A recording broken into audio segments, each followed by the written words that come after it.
Yeah. Thank you. So this is, I'm just visual aid. I'm helping out as a CIO. Whenever we have like a firefighter incident,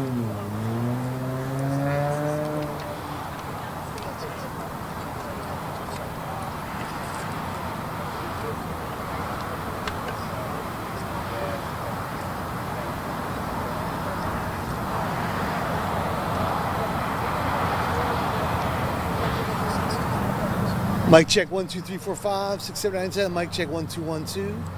Mic check 1 2 3 4 5 6 7 8 9 10. Sound good? 1 2 1 2. Thank you.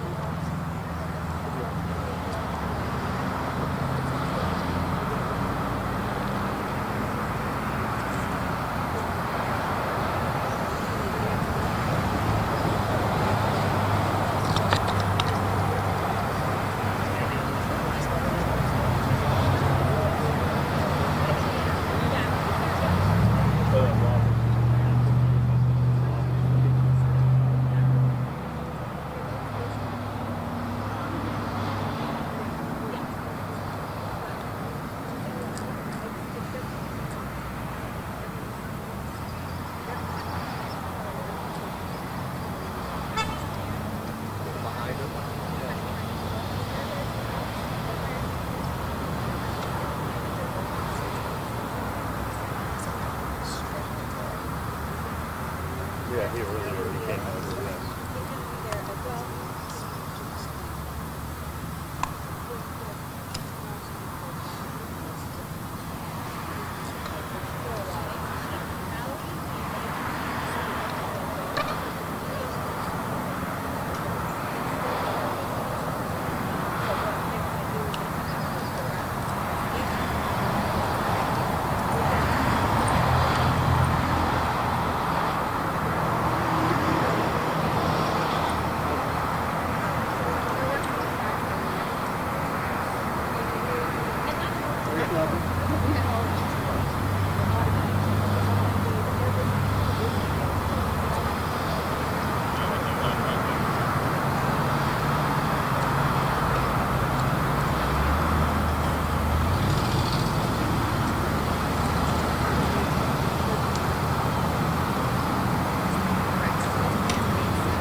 Thank you.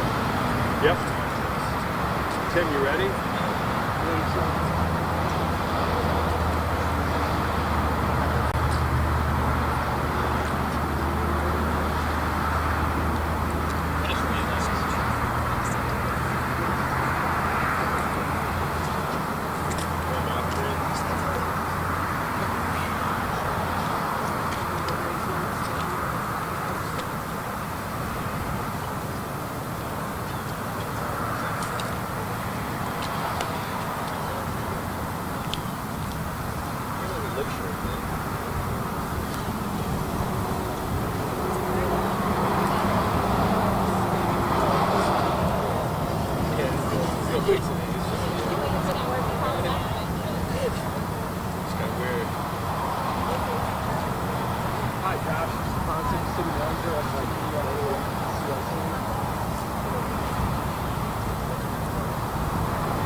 afternoon. My name is Andrew Hawkins. I'm the fire chief here at Safety Harbor Fire Department.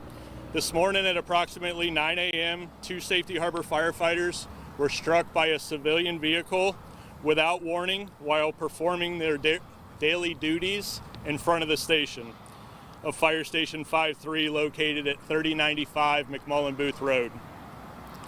Captain Joey Hands, the crew supervisor, was hit by a vehicle and suffered life-threatening injuries and was airlifted to a hospital.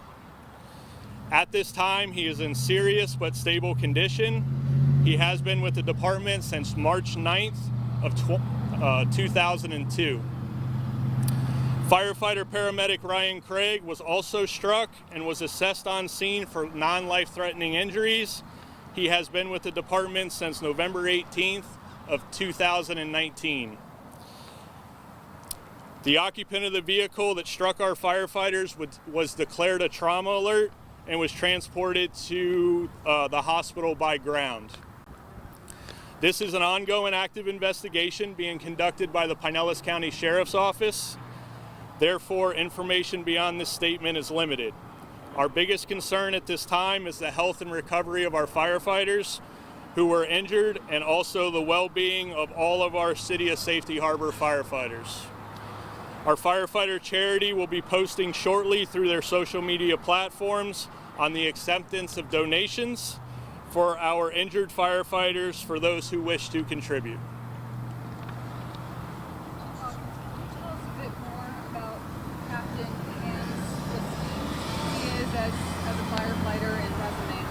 Yeah, so Captain Hands has been with the Safety Harbor Fire Department for over 20 years. He is one of our senior captains, a great leader within the organization, and this has hit our organization hard because of who he is.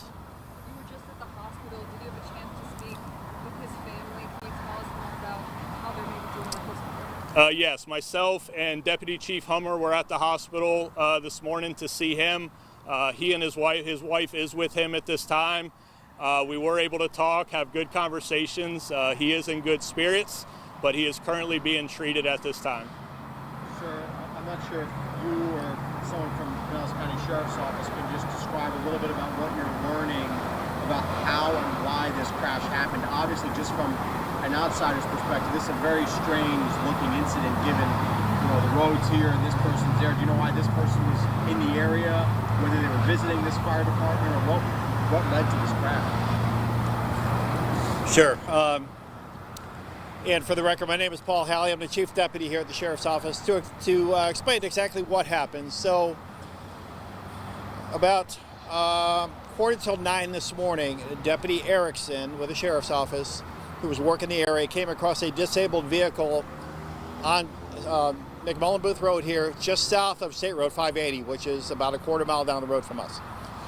So the vehicle was disabled. I'm told the engine was running. However, the driver could not get the vehicle, the transmission wasn't working, so couldn't get it in gear.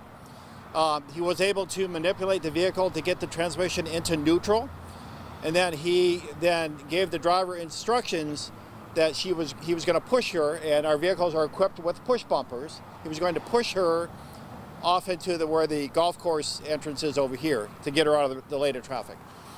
So he pushed her, she bypassed where she was supposed to pull in, and then he disengaged with the vehicle, and then she drove into here. She told us her brakes were not working and she couldn't stop the vehicle, and ultimately hit the firefighters, and then the vehicle came to rest against the building, crashed into the building. Was the vehicle in gear at that moment? Is the vehicle on, or it's literally just rolling? What I'm told, and the investigation is still ongoing, what I'm told, the vehicle was in neutral. The engine was running, however, it was in neutral. She was unable to put it into gear. And you believe, you find her explanation credible that the it's credible. So our major accident investigation team will do a thorough investigation. They're here doing the crash, interviewing everybody involved. I don't want to release too many details of the crash explanations because it's still ongoing, and they'll do everything, including pulling the event data recorder from the vehicle, which is basically the black box for the vehicle. They'll look at all of that.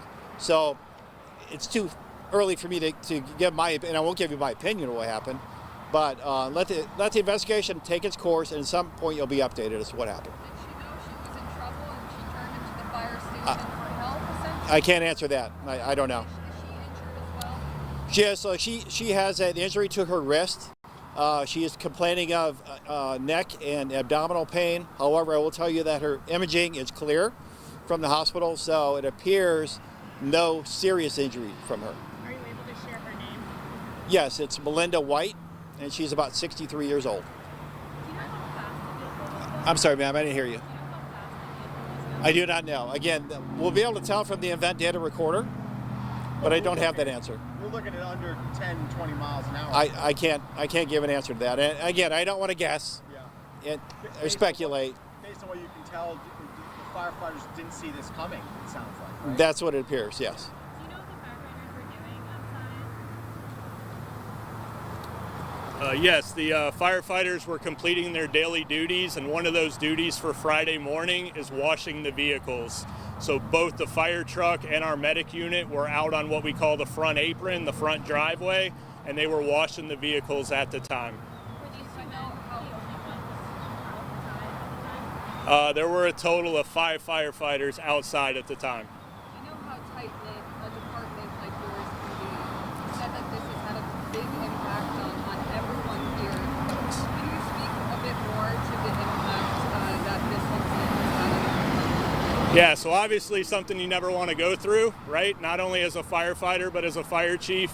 As you can see, crews are, behind me right now, and that's to show their support.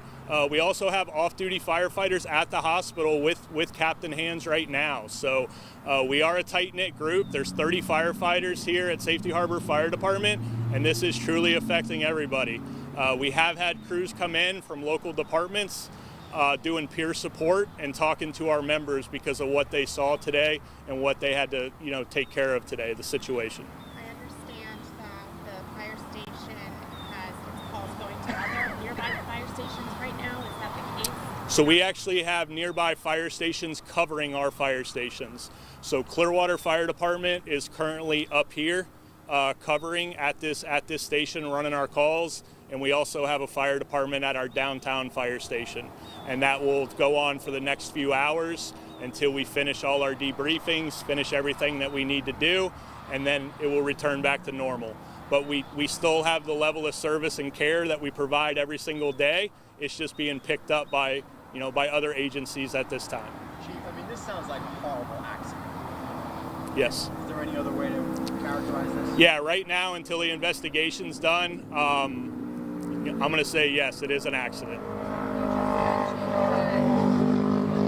firefighters experienced this morning. Was it other firefighters who were the first to respond to this incident? Yeah, absolutely, and unfortunately that's what happens, right? When one of our firefighters are injured, it's the other ones around. So, obviously 2 firefighters were hurt. We had another 3 there, helping out, and they jumped right in and they did what they needed to do, and they treated both patients all the way until the end. Able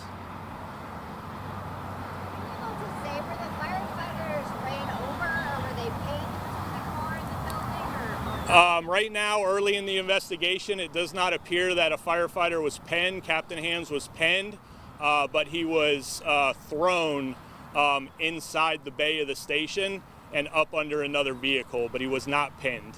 Were they standing about there by that truck there? Is that the truck they were washing, or was the truck inside? They were washing a truck. It's no longer there, but right where the red vehicle was, there's a pickup truck. It's our medic unit that was outside. They were washing, and I believe Captain Hands was at the rear of that vehicle when he was hit.